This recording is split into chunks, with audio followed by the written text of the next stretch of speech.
Hello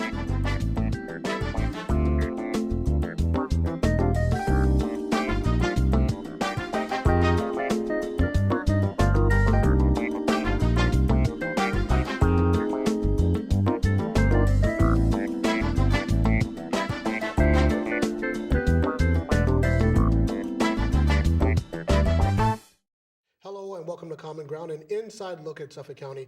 I'm your host, Sheriff Steve Tompkins. Now, you know, we're in this series of where we've got all of the mayoral candidates coming on to talk to you and I about where they stand on the issues. And today we begin with Bill Walczak. Everybody from Dorchester and beyond actually knows William and all the great work that he's done with the Codman Health Center and the Codman Academy and just a host of great things. So without any further ado, Bill, sir. Thank you for coming on. Happy to be here. I really appreciate you coming in. Sure, my pleasure. So talk to the folks and myself and tell us why you jumped into the race.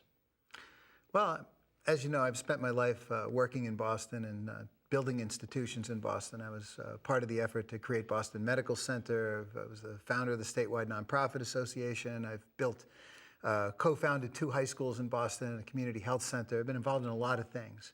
One of the things you realize is just how important the mayor's office is in terms of making a difference for the people that live in our neighborhoods. And so what I want to do is I want to run for mayor, and I am running for mayor because I want to make a big difference in the school system. I want to make the city a safer place to live. I want to make the city, Boston, the greenest and healthiest city. I want to be the first city, I want Boston to be the first city that's able to deal with the achievement gap in schools.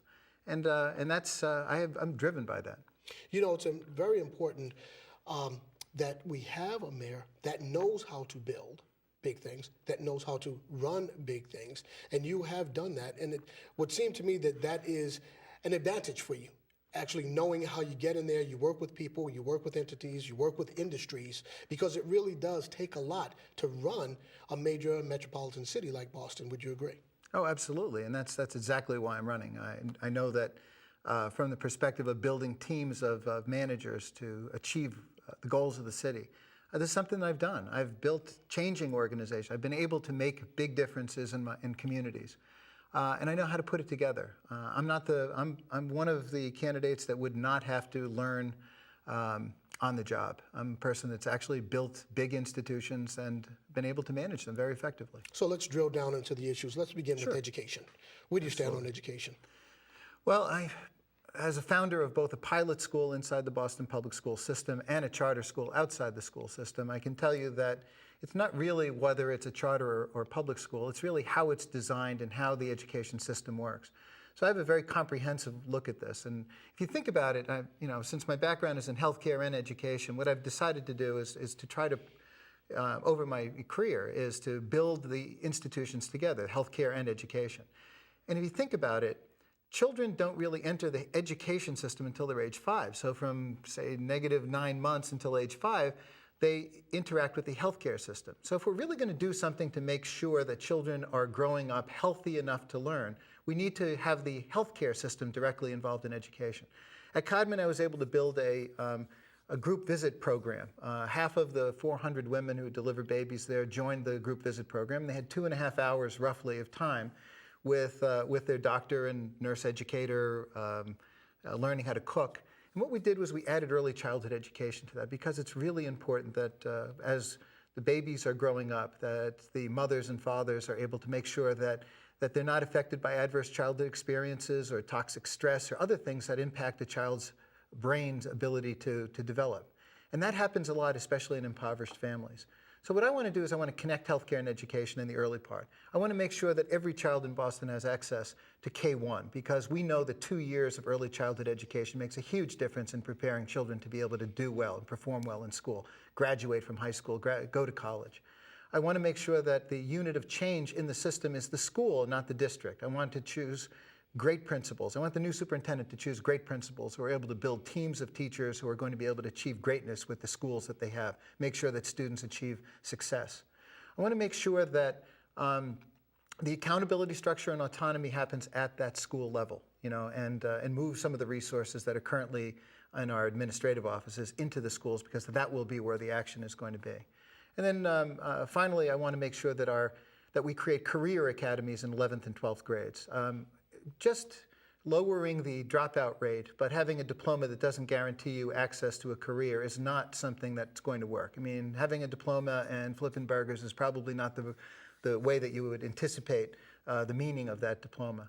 So what I want to do is I want to take all of our high schools and create 11th and 12th grade academies in collaboration and partnership with businesses in downtown Boston, with the hospitals, with academic institutions, so that in 11th and 12th grade, it's not just going to class, but it's actually learning, going into a pipeline for a career. And I think that also affects the issue of public safety, for that matter, and pretty much everything. If we have a great education system, an education system that's working well, the rest of the city will also work well. So let me ask you, what qualifications would you be looking for in the next school superintendent? I'm looking, frankly, for an entrepreneur. I'm looking for somebody that's willing to try new ideas. I had an idea a few years ago about the idea of could we enroll children at birth into the schools, and then make the connection between the healthcare system and the school at the school, so that the group visits happen at the school and the doctors and nurses and principal and teachers all interact with the family and create strong relationships with families so that the families are being well prepared to make sure that the children are well prepared to enter school. That's the kind of idea I'd like to see happen. I'd like to see these career academies happen. I'd like to see, for instance, we should be utilizing the wonderful resource that we have in our colleges, universities, and nonprofit organizations to make sure that every child has access to a tutor.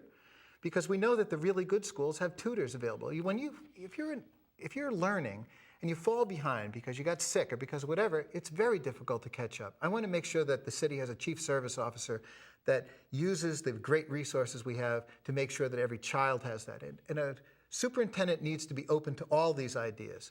I want a superintendent who is really going to implement this vision, this pretty grand vision that I have, and also make sure that it's open to new ideas on how do we make sure that that we beat the achievement gap. The achievement gap is something no other city's been able to beat. Boston has the unique capacity, because of what we have as resources, to be the first city in America to do that. So some of these ideas sound pretty revolutionary. How do you sell this to the BTU, to the Boston Teachers Union? How do you get them on board? What is it that you say to them? Well, I've met with the BTU, actually, and I brought these ideas up, and a number of the leadership in the BTU afterwards came up to me and said, we love these ideas. How do we implement them in the Boston public schools? Because the worry, of course, is the charter versus public schools. But as a founder of a charter school, I can tell you that many of them perform extraordinarily well, and we need to make sure that we have good charter schools in the city. But the best way to achieve success in the education system in Boston is to make sure that our Boston public schools, the district schools, are achieving. And we need to do that in collaboration with the BTU. The BTU obviously is very important. I think they're ready to make the kinds of changes that are necessary. I think they're ready for strong leadership at the school level. I think they're ready to make sure that the unit of change is in the school and with strong principles, and we're going to try new ideas on making sure that children are ready for education. I believe strongly that no teacher wants to be part of a failing system. We all want to be part of success stories, and I strongly believe the BTU is ready to be part of that success story. Let's shift to public safety. Sure. Where do you stand on public safety? I think it's important. Well, beyond that, how do you make sure that you effectuate what needs to be done, particularly in communities of color where you have continuous shootings, yes, some deaths? How do you address that? And would you also keep in place the present Police Commissioner Davis? Yeah, I have taken a stand in favor of keeping Ed Davis as police commissioner. But let me tell you, there are short-term and long-term solutions to the problem that we have. The longer-term solution is the stuff that I talked about with education. I think about an education that, my definition of success would be, go to the Innovation District in South Boston and ask the first 10 people you run into what high school in Boston they graduated from. I don't think you're going to find many people that graduated from a Boston high school. My goal is to make sure that through these career academies that are going to be created in Boston, that we have more of our students that are wind up into these innovation, these good jobs, good middle-class jobs. And that 10 years from now when you go down there, you'll find 8 out of 10 are people that graduated from a Boston public school.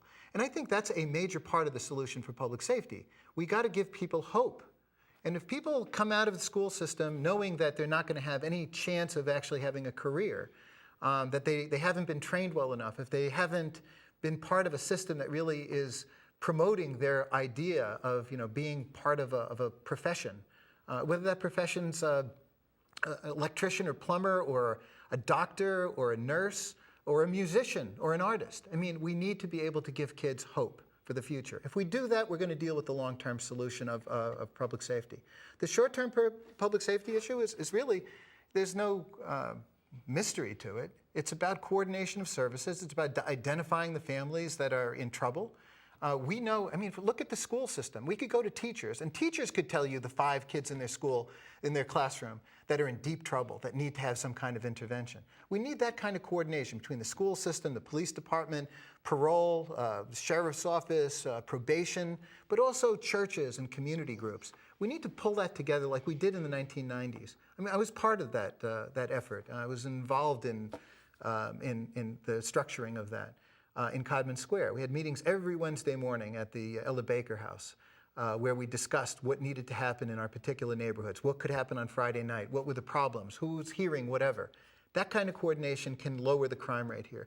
The other thing I want to be able to do is implement an idea that I had in Dorchester 10 years ago that's still happening, which is called eLert. And we all have our little computers, they're called cell phones. And what we should be able to do is let people know immediately when there's a crime of importance going on in their particular neighborhood, so that the eyes and ears of the police force are the people who are living in the community. Right. And we need to make sure that we are alerting people. It's called eLert. It's been happening in Savin Hill and Columbia Savin Hill area for a long time. But we alert people to what's going on, so they know when to be suspicious of, there's a lot of break-ins in their particular street or whatever. Be more aware. And if there's something going on that's urgent and dramatic, we should be able to alert people. I just got an alert about the flash floods on my phone. It's just like, it was kind of scary. The thing goes, bah, like that. But nonetheless, it's a very effective thing. And we should be able to do that kind of thing very easily, actually, in our policing. So I want to talk to you about jobs. I want you to talk to us about jobs. But before that, all that you've just talked about, both in education and in public safety, will require very good practitioners. I'm curious about your eye towards talent. What do you look for when you look to bring in people to run various parts of organizations that you've kind of helmed? I've always looked for people smarter than I am. I mean, to be quite frank, the Codman Square Health Center ran because I was the person with the vision, and I was the person that was able to collaborate with people, bring people together, and figure out exactly how we're going to achieve our goals. And then you hire people that are passionate about achieving goals. And the CEO's role, or the mayor's role, is really to keep the bureaucracy from preventing people from achieving goals. It's to make sure that you move out of the way the kinds of hindrances that prevent people from achieving their goals. I would strongly believe that we have great talent inside City Hall, and that talent in City Hall is just waiting to be part of an effort to really redefine their own roles and how they achieve goals.